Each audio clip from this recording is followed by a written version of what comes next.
이 시간 저희들이 느헤미야서 12장을 읽었습니다. 여러분, 느헤미야서 12장은 이제 하나님께 예루살렘 성벽을 봉헌하는 그런 내용이 기록되어 있습니다. 그런데 12장 앞부분을 보면은 제사장들과 레위 사람들의 이름이 쭉 기록이 되어 있어요. 대제사장 예수와의 자손들의 그런 명단도 기록이 되어 있습니다. 여러분, 예루살렘 성벽은 이제 완공이 됐는데 예루살렘 성에 살아야 될 사람들의 숫자는 아주 적었죠. 그래서 우리가 지난 시간에 제비를 뽑아서 10분의 1이 그곳에 와서 거하도록 그렇게 했고, 또 자원에서 예루살렘 성에 거하겠다는 사람들을 위하여 이스라엘 백성들이 복을 빌었음을 성경은 기록해주고 있죠. 근데 여러분, 이제 여기에 제사장들, 레위 사람들의 이름이 이렇게 기록되고 또 명단을 조사한 이유가 있습니다. 왜냐하면 하나님의 성전에서 하나님께 예배드린 일이 멈춰져서는 안 되죠. 그래서 하나님을 향한 예배의 불이 꺼져서는 안 되기 때문에 그들을 찾아냅니다. 이미 약 100년 전에 처음 올라왔던 스룹바벨과 예수와 때 올라왔던 제사장들, 레위 사람들, 그들이 성전에서 계속해서 하나님을 찬양하고 경배하는 일을 계속해서 해왔으면 좋은데 이미 100년이 지남으로 인하여 뭐 죽을 사람은 또 죽고 또 자녀들이 또 연결되고 했는데 많은 이들이 이 하나님의 성전을 떠나서 자기 먹고 살기에 바빠서 흩어졌거든요. 그래서 그들을 다시 한번 예레미야 그리고 에스라가 찾아내어서 하나님의 성전에서 우리가 하나님께 예배하자 하면서 그들의 명단을 이렇게 받고 또 그들을 찾고 하는 일들을 행했음을 보게 됩니다. 그리고 나서 여러분 연결해서 이제 예루살렘 성벽을 52일 만에 준공했지만 준공하자마자 완성을 했지만은 완성하자마자 하나님께 봉헌한 게 아니었어요. 이것이 잘 유지될 수 있도록 또 거룩하게 이것이 지켜질 수 있도록 그 모든 일을 다 해놓고 나서 하나님 앞에 봉헌식을 하거든요. 언제나 그렇습니다. 이 봉헌식은 뭔가 준공됐다고 해서 하나님께 곧장 드려진 것이 아니라 그렇게 준공된 것이 모두가 온전하게 하나님의 영광을 위하여 그렇게 쓰일 수 있도록 모든 것들이 다 온전하게 행해진 다음에 봉헌식을 하게 되죠. 그래서 여러분 느헤미야가 이렇게 성벽을 다 이렇게 쌓는 일을 마치고 그다음에 성에 누군가가 살아야 되잖아요. 그래서 사람들을 불러 모으고 또 제비 뽑아서 이곳에 있게 하고 그곳에 집이 없지만 집도 짓고 살게끔 그렇게 하고 그리고 더 중요한 것은 그 예루살렘 성의 중심에 있는 그러한 하나님의 성전이잖아요. 예루살렘 성전에서 하나님께 예배하는 일이 온전하게 돌아가도록 한 번 하고 끝날 것이 아니죠. 계속해서 하나님께 영광 돌리는 예배가 있어야 되기 때문에 이들의 이제 제사장들, 레위 사람들의 명단을 이렇게 찾고 그들로 하여금 일을 할 수 있도록 그렇게 한 다음에 하나님 앞에 봉헌식을 하는 그러한 내용이 12장에 기록이 되어 있습니다. 몇 가지를 보면은요. 자, 24절에 한번 보십시오. 레위 족속의 지도자들은 하사바와 세레바와 감멜의 아들 예수아라. 그들은 그들의 형제의 맞은편에 있어 하나님의 사람 다윗의 명령대로 순서를 따라 주를 찬양하고 감사하며 마따냐와 박부가와 오바댜와 무술람과 달몬과 악굽은 다 문지기로서 순서대로 문 안의 곳간을 파수하였나니 이상의 모든 사람들은 요사닥의 손자 예수아의 아들 요하김과 총독 느헤미야와 제사장 겸 학사 에스라 때에 있었느니라. 해서 지금 느헤미야와 에스라 때에 이러한 모든 것들을 구비해서 문지기도 세우고 노래하는 자들, 하나님께 예배하는 일을 돕는 그들도 세웠다라고 말합니다. 또 특히 문 안에 그런 곳간을 파수하고 이 말은요. 이제 그 성전이 이렇게 아름답게 예배하면서 돌아가기 위해서는 그곳에서 살아야 될 제사장들, 또 레위 사람들, 또 느디님 사람들, 뭐 봉사하는 사람들, 노래하는 사람들 이런 사람들이 모두 먹고 살아야 되잖아요. 그래서 그들의 그 곳간에 많은 이스라엘 백성들이 이제 뒤에 나옵니다만은 거제물을 드리고 처음 익은 것들을 드리고 또 11조를 드리고 해서 그것이 원활하게 돌아가도록 그렇게 했죠. 그래서 그 곳간을 지키는 또 문지기도 세웠다라고 지금 말하고 있습니다. 그런데 여러분 여기서 다윗을 얘기할 때 이런 표현을 써요. 하나님의 사람 다윗의 명령대로 순서를 따라 너 주를 찬양하고 찬양하며 감사하고 이렇게 되어 있죠. 다윗 앞에 이 느헤미야서의 저자는 하나님의 사람이라는 단어를 붙여서 쓰고 있습니다. 뒤에 가서도 역시 마찬가지예요. 뒤에 가서도 36절에 보니까요. 이렇게 되어 있죠. 그의 형제들인 스마야와 아사렐과 밀랄레와 갈랄레와 마예와 느다넬과 유다와 하나니라 다 하나님의 사람 다윗의 악기를 잡았고 학사에스레가 앞서서 이렇게 되어 있죠. 이들이 이제 이렇게 봉헌식을 할 때 이 성벽을 따라서 쭉 걷게 됩니다. 그런데 이들이 악기를 가지고 막 가게 되는데 근데 다윗이 나올 때는 언제나 다윗 앞에 하나님의 사람이라는 명칭을 붙여요. 여러분 우리가 다윗은 너무너무나 하나님을 사랑했던 왕이었죠. 그래서 우리가 잘 알다시피 사울이 자기를 죽이려고 쫓아다녔는데 근데 사울을 죽일 수 있는 자기의 대적을 죽일 수 있는 기회가 두 번이나 있었음에도 불구하고 그는 죽이지 않잖아요. 왜요? 하나님 때문에. 하나님이 기름 부어 세운 종이다라는 거예요. 그래서 여러분 다른 사람들은 대적을 만나면 자기를 죽이려는 사람을 만나면 역시 그런 기회를 줬다라고 생각하고 그를 죽일 수도 있어요. 여러분 다윗이 사람을 죽이지 못해서 안 죽인 게 아니죠. 다윗이 얼마나 많은 사람을 죽였는데요. 얼마나 많은 싸움에서 사람들을 죽였습니까? 뭐 사람 죽이는 것이 두려워서 못 죽이는 게 아니에요. 수많은 사람들을 죽였죠. 다윗이 죽인 사람이 만만이다라고 막 노래도 하고 그러잖아요. 사울은 천천히고. 그러니까 여러분 이 모든 것들이 그 사울을 죽이지 않은 이유가 뭐냐면은 하나님 때문이에요. 하나님께서 기름 부어 세운 종이다라는 것이죠. 그래서 여러분 다윗은 언제나 하나님의 생각이 가장 먼저였어요. 자기보다도 자기의 그 안위보다도 언제나 하나님을 생각했던 하나님의 사람 다윗. 여러분 우리가 잘 아는 다윗이 자기 아들 압살롬에게 쫓겨가지고 맨발로 막 눈물을 흘리면서 갈 때에 다윗을 저주하는 자가 있었잖아요. 시므이가 먼지를 날리며 돌을 던지면서 이 저주받을 자야 하면서 악한 자야 하면서 이렇게 막 쫓아오는 자가 있었잖아요. 베냐민 지파의 사울 가문의 사람이었거든요. 그때 여러분 이 다윗의 옆에 있던 사람들이 당장 개 같은 그를 갖다가 죽여야 된다라고 막 하는데 다윗이 말하잖아요. 놔둬라. 하나님이 지금 보고 계신다라는 거예요. 하나님이 이것 때문에 나에게 은혜를 베풀 것이다 라고 말합니다. 그러니까 여러분 하나님이 그렇게 하도록 허락하지 않았으면 그가 그렇겠느냐. 모든 것들을 주관하신 주권자이신 하나님께서 하나님의 허락 없이는 즉 우리가 고린도전서 10장 13절의 말씀처럼 하나님의 허락 없이는 우리에게 주어지지 않는다라는 거죠. 그리고 이것 때문에 하나님의 나에게 은혜를 베풀 것이다 라고 언제나 그런 하나님을 먼저 생각했다라는 걸 보게 돼요. 그렇게 초라하고 보잘것없는 처지 정말로 낮은 왕이 신발을 벗고 이렇게 옷으로 얼굴을 가리면서 그렇게 떠나는 피하고 있는 그 순간마저도 그는 하나님을 기억했음을 보게 됩니다. 물론 다윗도 인간이기 때문에 죄를 짓잖아요. 오히려 사울보다도 악한 죄를 짓잖아요. 자기 사랑하는 그런 그 충신인 우리아를 갖다가 몰래 교사해서 죽이게끔 하잖아요. 전쟁터에서 위장해가지고. 뿐만 아니라 그의 아내 밧세바를 갖다가 강간해가지고 그를 갖다가 아내로 취하기도 하잖아요. 이런 악한 죄를 지어요. 그런데 나단 선지자가 가서 그에게 책망할 때에 그는 하나님을 생각함으로 마음을 바로 돌이키잖아요. 무릎을 꿇고 눈물로 침상을 띄우면서 하나님 저에게 정직한 영을 새롭게 해주십시오 하면서 하나님 앞에 간구하잖아요. 용서해달라고. 그래서 그는 모든 게 중심에 하나님이 먼저였음을 이렇게 알게 됩니다. 여러분 하나님이 먼저이지 않는 사람은 회개하지 않습니다. 하나님 앞에 애통하지 않습니다. 하나님 앞에 겸손하지 않습니다. 겸손하지 않는 자가 어떻게 회개할 수 있습니까?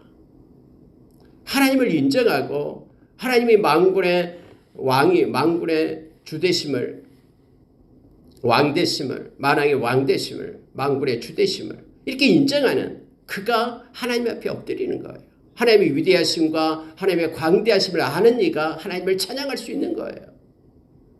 하나님을 경외하는 자가 하나님의 말씀을 읽고 묵상하고 말씀대로 순종할 수 있는 거죠. 그래서 여러분 다윗은 하나님의 사람이다라고 그가 이름이 나올 때마다 다윗 때 다윗은 하나님을 찬양하기를 원했잖아요. 그래서 다윗이 악기를 많이 만들죠. 그래서 하나님께 찬양. 그래서 그 악기를 가지고 지금도 연주한다라고 말하고 있는 거예요. 하나님의 사람 다윗이 정한. 노래하며 감사하며 이와 같은 일들도 성가대를 조직한 것도 다윗이었죠. 하나님을 높이고 싶어서. 그래서 다윗이 정한 그러한 순서대로 하나님을 찬양하고 감사하는 그러한 노래하는 무리들이 있었다라고 지금 성경은 말해주고 있는 것입니다.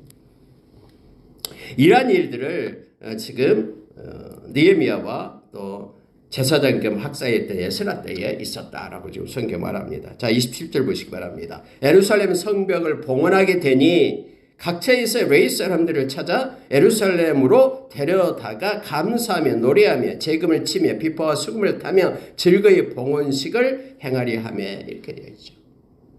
이제 여러분 모든 것들이 갖춰졌다라는 거예요. 제사장들 모아지고 레위 사람들 오고 섬기는 사람들 오고 노래하는 자들이 있고 그리고 문지기들 세워놓고 이제는 예루살렘 성에 거주하는 사람들 제비 뽑아서 세워놓고 이제는 우리가 온전히 하나님께 영광 돌리는 이제 봉헌식을 하게 됐다라고 성경 말하고 있습니다. 그래서 주변에 살고 있는 모든 레위 사람들을 갖다 불러 모았다라고 성경 말하고 있죠. 그래서 이제는 봉헌식을 하게 되는데 하나님께 올리는 거잖아요.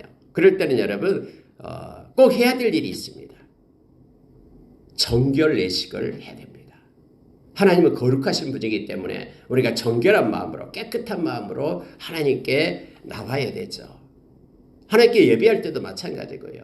우리가 예수의 보혈로 우리가 새롭게 되고 깨끗하고 예수의 의를 입고 우리가 하나님의 보좌에 나가야 되잖아요. 히브리서 4장 16절에서 우리가 은혜를 베푸시는 그 은혜의 보좌, 긍휼을 베푸시는 그 보좌에 우리가 예수의 보혈을 힘입고 담대하게 나가죠.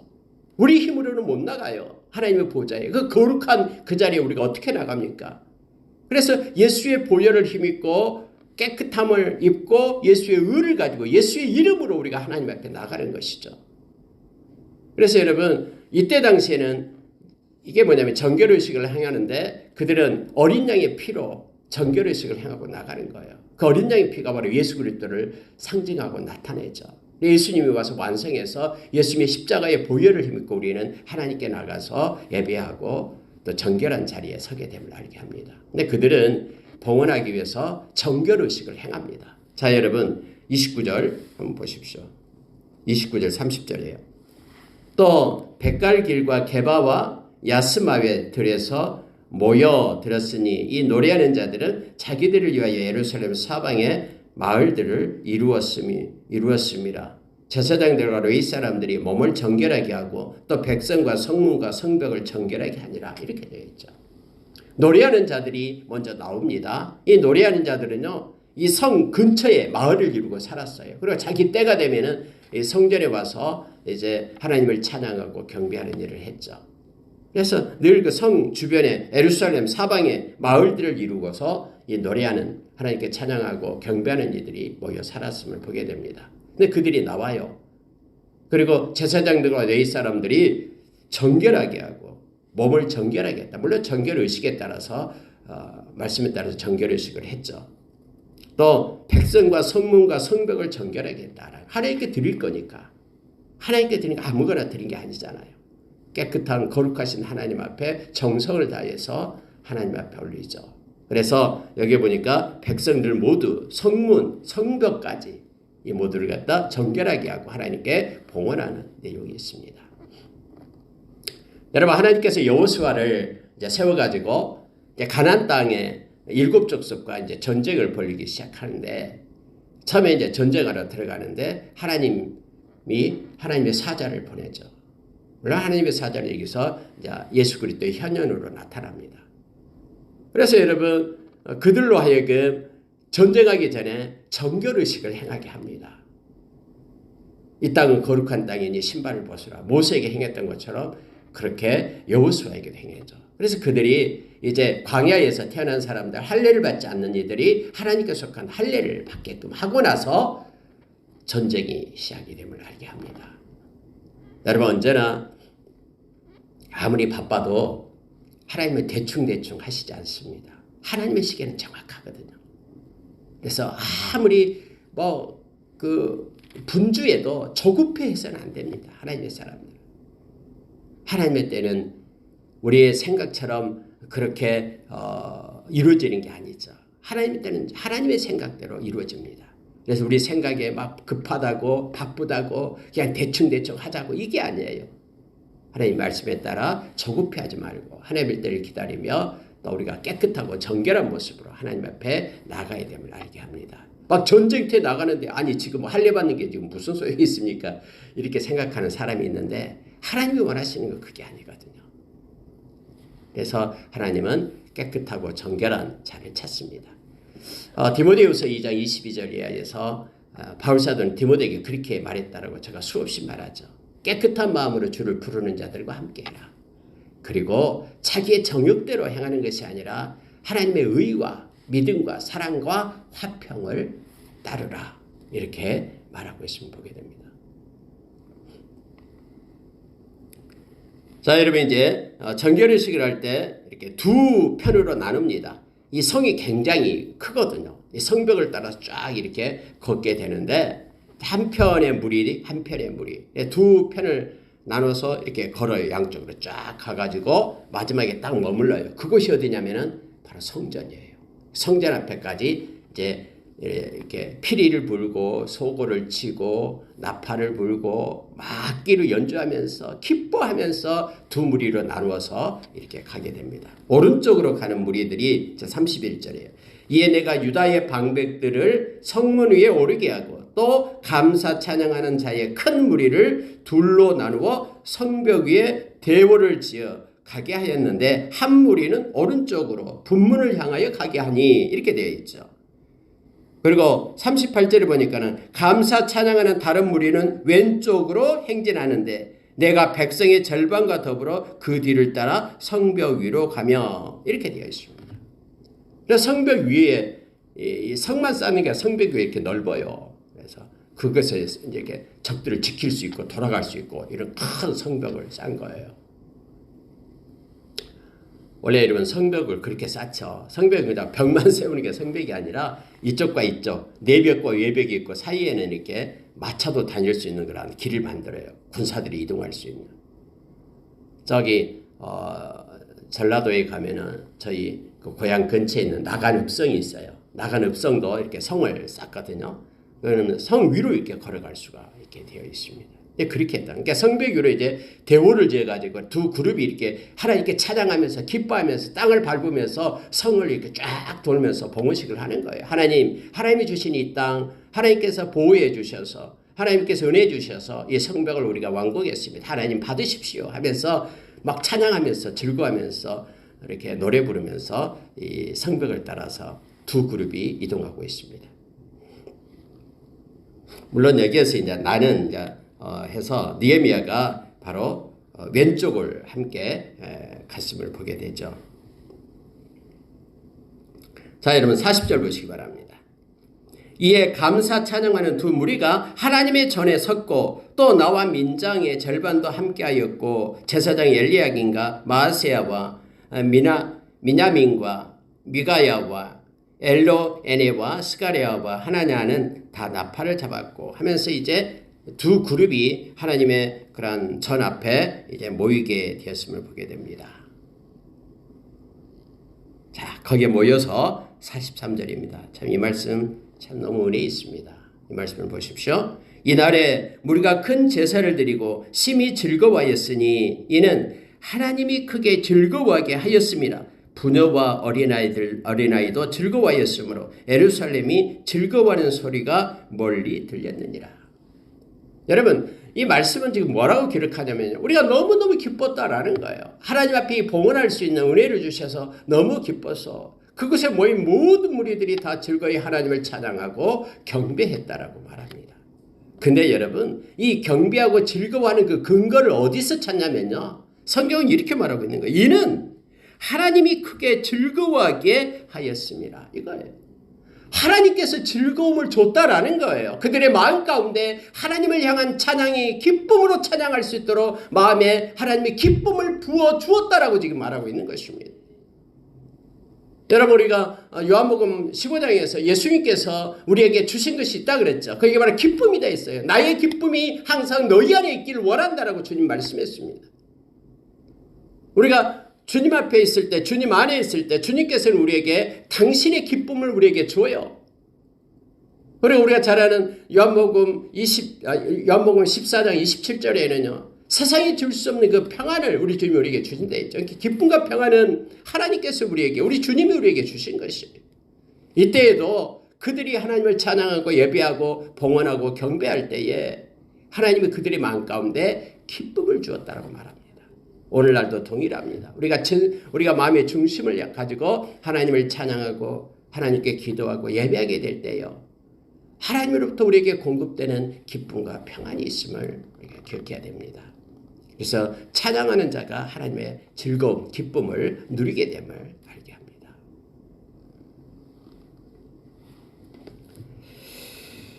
자, 여러분, 44절 뒤쪽에 보면은요, 이날에 사람을 세워 곡간을 맡기고 제사장들과 레위 사람들에게 돌릴 것, 곧 율법에 정한 대로 거제물과 처음 익은 것과 11조를 모든 성읍 밭에서 거두어 그 곡간에 쌓게 하였노니 이는 유다 사람이 섬기는 제사장들과 레위 사람들과 더불어 즐거워하기 때문이라. 그래서 그들이 이제 하나님 앞에 드린 거제물, 또 처음 익은 것, 그리고 11조를 가지고 이 성전에다가 드렸다라고 말합니다. 그것 때문에 제사장들과 레위 사람들 그것으로 이제 생활하면서 그 성전을 잘 세우고 예배를 회복시키기 위해서 느헤미야가 그렇게 했음을 보게 됩니다. 그때에는 여러분 45절에서 47절 읽고 마칠겠는데요. 내용을 한번 보십시오. 그들은 하나님을 섬기는 일과 결례의 일을 힘썼으며 노래하는 자들과 문지기들도 그리하여 모두 다윗과 그의 아들 솔로몬의 명령을 따라 행하였으니 옛적 다윗과 아삽의 때에는 노래하는 자의 지도자가 있어서 하나님께 찬송하는 노래와 감사하는 노래를 하였으며 스룹바벨 때와 느헤미야 때에는 온 이스라엘이 노래하는 자들과 문지기들에게 날마다 쓸 몫을 주되 그들이 성별한 것을 레위 사람들에게 주고 또 레위 사람들은 그것을 또 성별하여 아론 자손에게 주었느니라. 이렇게 되어 있습니다. 여기서 성별했다라는 것은 구별했다 해서 11조를 얘기합니다. 그래서 레위 사람들이 주고 레위 사람들은 또 자기가 받은 거 11조를 또 제사장들에게 주어서 그들이 이렇게 그 성전이 잘 이루어지도록 하나님께 예배가 마르지 않고 끊이지 않도록 그렇게 했다라고 지금 말하고 있습니다. 여기서 그 노래하는 자들에게도 역시 그 싹스를 주었다라고 말하고 있죠. 그래서 노래하고 하나님께 찬양하고 경배하고 그들은 이 일만 하거든요. 그래서 예루살렘 주변의 마을에 살면서 때가 되면 와서 하나님께 예배하고 이 일이 멈추지 않았음을 보게 됩니다. 말씀을 마치겠습니다. 결국 성벽을 하나님께 봉헌하면서 결국은 무엇 때문임을 알게 됩니다. 바로 성전 때문임을 알게 되는 거예요. 다시 말하면은 성만 열심히 쌓아놓으면 뭐합니까? 거기서 많은 사람들이 살면 뭐합니까? 하나님께 예배가 없다 그러면 그건 아무런 의미가 없거든요. 그래서 예루살렘 성벽을 느헤미야가 중건한 이유가 뭐냐면은 그들이 이곳에 와서 모여 살면서 악한 자들로부터 이방 민족들로부터 이 침략을 받아서 흩어지지 않고 모두가 다 하나님께 찬양하고 예배하고 하나님을 향한 그러한 경배가 마르지 않게 하기 위하여 이 성벽을 쌓는 이유가 여기에 있었거든요. 그래서 결국은 하나님께 봉헌하면서 그 예루살렘이라는 성전이 아름답게 세워지도록 이에 초점을 맞춰서 행했음을 성경은 기록해주고 있는 것입니다. 오늘날 우리의 삶의 중심에 이 교회가 되고 하나님께 예배가 되어야 됨을 알게 합니다. 많은 악한 이들은 지금도 이 무교회주의자들이 있어요. 그래서 교회가 없어도 된다. 나만 그냥 하나님 앞에 엎드려 기도하면 되고 특히 코로나로 인하여 지금 많은 이들이 온라인 예배를 많이 드렸기 때문에 그게 또 습성이 젖어가지고 그냥 집에서 이렇게 편하게 누워서 그냥 TV에서 나온 말씀 듣는 거예요. 경건이 사라지고요. 근데 성경은 여러분 하나님의 백성들이 모이기를 힘쓰려 했습니다. 이 마지막 때에 되면 악한 것은 어떻게 하면 더 흐트러뜨리려 그래요. 그래가지고 동력이 없게 만들어요. 세상 사람들과 똑같이 그렇게 살아가게끔 그렇게 만들어요. 그런데 그 성경에 보면은 악한 자들이 이렇게 모이기를 피하는 자의 습관처럼 하지 말라라고 했죠. 그러니까 모이기를 힘쓰면서 하나님께 예배하는 자로 서야 됨을 알게 합니다. 마지막 때는 특히 점점점 이 교회를 허물려고 그래요. 두 가지를 허물려고 그래요. 가정을 허물려고 그러고요. 왜요? 하나님께서 가정을 세웠거든요. 하나님이 만든 기관이잖아요. 가정은. 근데 이제는 악한 것들이 약한 사탄이 하나님의 이 사역을 갖다가 무너뜨리려고 하잖아요. 그래서 막 무슨 남자와 남자가 결혼하게 하고 여자가 여자가 결혼하게 하고 또 가정을 막 서로 흩어지게 하고 막 이런 일을 하거든요. 동성애를 만들고 말이에요. 악한 자의 몫이에요 이게 다. 또 하나는 여러분 교회 에클레시아 교회는 우리 주님이 세웠거든요.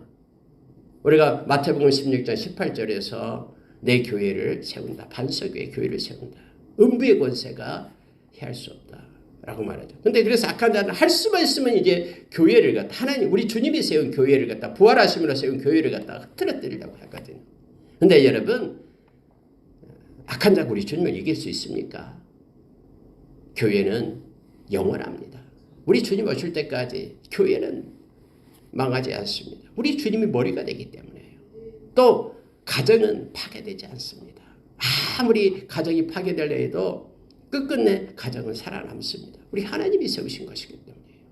성령님께서 이것을 행하도록 그렇게 돕고 이끌고 계심을 알게 됩니다.